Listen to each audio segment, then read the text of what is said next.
সাল্লাল্লাহু আলাইহি ওয়াসাল্লাম বলছেন যে 7 শ্রেণীর মানুষকে আল্লাহ পাক কিয়ামতের দিনে আরশের ছায়া ছায়া দিবেন। কত শ্রেণী ভাই?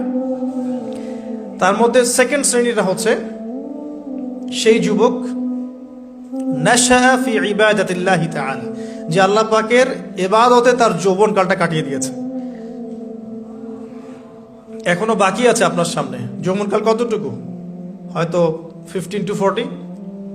তার মানে এখনো 40 বা 50 বছর পর্যন্ত আপনার যৌবন টিকে থাকবে ইনশাল্লাহ, যদিও বা এই যুগে থাকে না।